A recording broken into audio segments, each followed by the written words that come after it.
नमस्कार बंधुरा आज के आमी आपनादेरके टिक्की चाट बानिये देखाबो। और आज के टिक्की चाटटा बाजार थेकेও आमी टेस्टीदार बानिये देखाबो बाड़ीते। और आपनारा ताई प्रथम थेके पुरो भिडियोटा देखुन शेष पर्यन्त आमी किभाबे टिक्की चाट बानाई।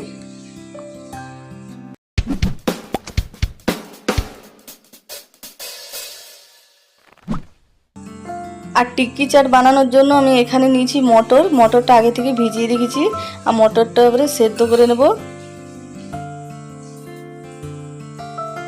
और प्रथमे आमी मटरेर घुगनिटा बानिये नेब। तार जोन्नो आमी मटरटा कुकारे दिए दिচ্ছি सेদ্ধ करार जोन्नो।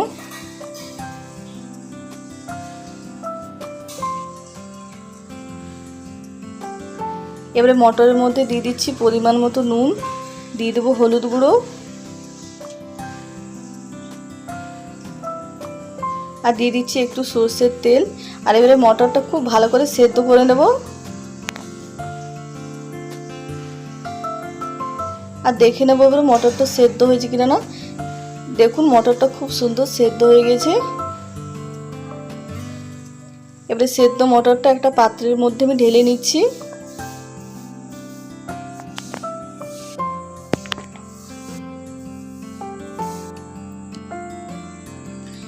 এবারে মটরের ঘুগনিটা বানিয়ে নেব। তার জন্য কড়াই দিয়ে দিলাম সরষের তেল। এবারে তেল গরম হয়ে গেছে। এবারে দিয়ে দেব পেঁয়াজ কুচি। পেঁয়াজটা হালকা ভেজে নেব।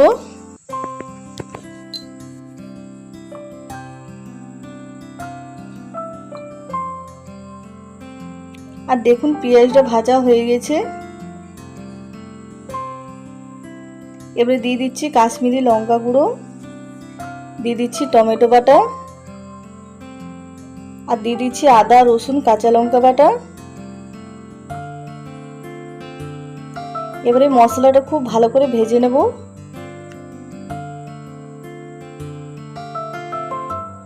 আর এই ঘুগনির মধ্যে আমি জিরে ধনে কোনোই ব্যবহার করব না। এবারে দিয়ে দিচ্ছি একটু হলুদ গুঁড়ো আর দিয়ে দেবো সামান্য নুন মশলার মাপ করে, কারণ মটর সেদ্ধর সময় আমি নুন দিয়েছি ওই জন্য আর নুন দেবো না, বেশি একটু নুন দিলাম।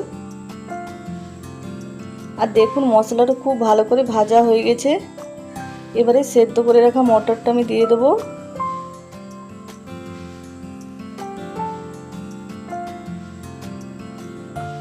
আর সেদ্ধ করা মটরটা দেওয়ার পরে আমি আরো 5-10 মিনিট রান্না করে নেব।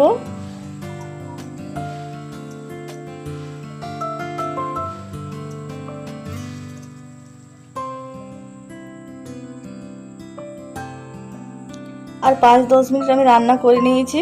ঘুগনিটা আমার হয়ে গেছে। এবারে আমি নামিয়ে নেব। আর একটা পাত্রের মধ্যে আমি ঘুগনিটা ঢেলে নিচ্ছি।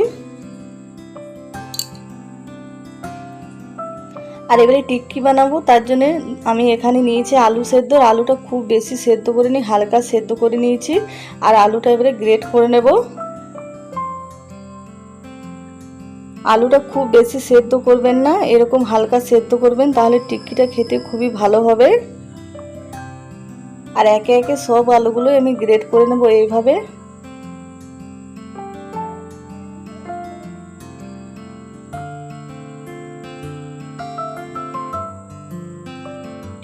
আর দেখুন আলুটা সব গ্রেট করা হয়ে গেছে।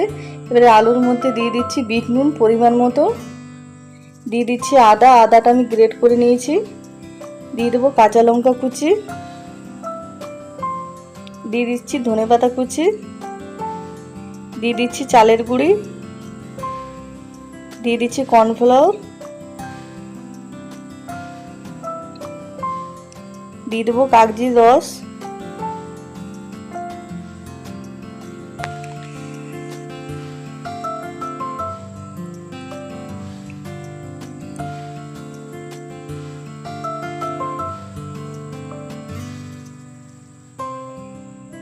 আর এবারে দিয়ে দিচ্ছি শুকনো লঙ্কা গুঁড়ো। আর এবারে একসঙ্গে খুব ভালো করে মেখে নেব।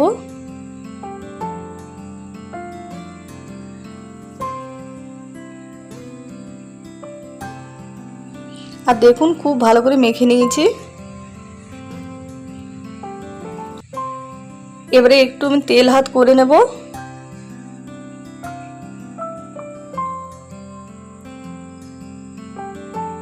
আর তেল হাত করে নিয়েছি। এবারে আমি টিক্কিটা বানিয়ে নেব।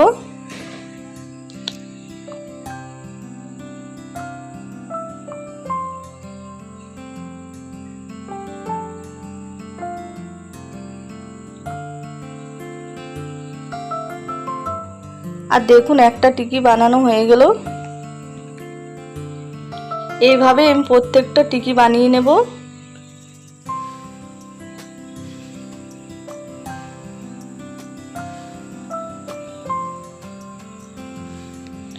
আর একে একে দেখুন সব টিক্কিগুলো বানানো হয়ে গেল। এবারে টিক্কিটা আমি ভেজে নেব। আর টিক্কি ভাজার জন্য আমি কড়াই দিয়ে দিচ্ছি সাদা তেল। আর তেল গরম হয়ে গেছে, এবারে টিক্কিটা দিয়ে দিচ্ছি তেলের মধ্যে।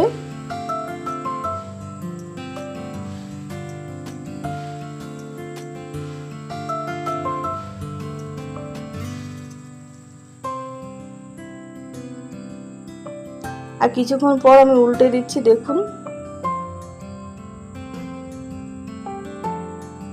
এটা খুব বেশি আছে ভাজবেন না বন্ধুরা, একটু কম আছে ভাজবেন, তাহলে ভালো হবে। না হলে ভেতরটা কাঁচা রয়ে যাবে আর উপরটা লাল হয়ে যাবে। আর দেখুন কিছুক্ষণ ভেজে নিয়েছি। এবারে আমি আলু মেশার নিয়েছি। দেখুন আলু মেশার করে এইভাবে টিক্কিটা আমি দেবে দিচ্ছি এইভাবে, তাহলে খেতে খুবই ভালো লাগে টিক্কিটা। আর এইভাবেই প্রত্যেকটা বানিয়ে নেব আমি।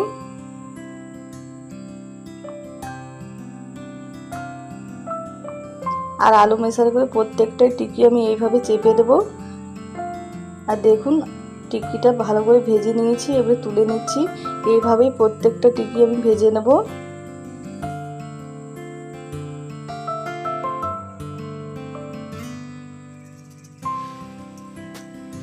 আর দেখুন টিক্কিটা কত সুন্দর ভাজা হয়েছে।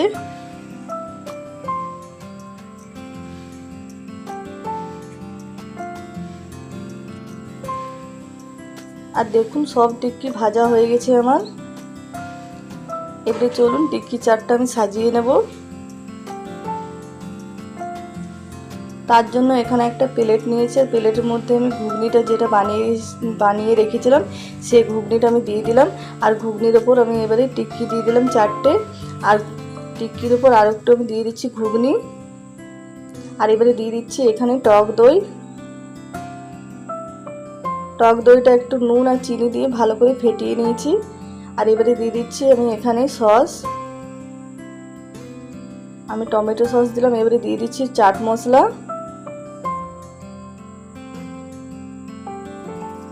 দিয়ে দিচ্ছি পেঁয়াজ কুচি, কাঁচা লঙ্কা কুচি। আর এবারে সব শেষে দিয়ে দিচ্ছি সেও। আর দেখুন আমার টিক্কি চাট হয়ে গেল। বাজারের থেকেও দেখতে ভালো আর খেতেও ভালো। বাজারে কিন্তু আপনাদেরকে এরকম দেবে না টিক্কি চাট বানিয়ে। আর দেখুন দেখতে যতটা সুন্দর হয়েছে খেতেও ততটা ভালো হয়েছিল বন্ধুরা। আর আপনারাও বাড়িতে এইভাবে টিক্কি চাট বানিয়ে খান। আমার ভিডিওটা পছন্দ হলে প্লিজ লাইক শেয়ার কমেন্ট করবেন।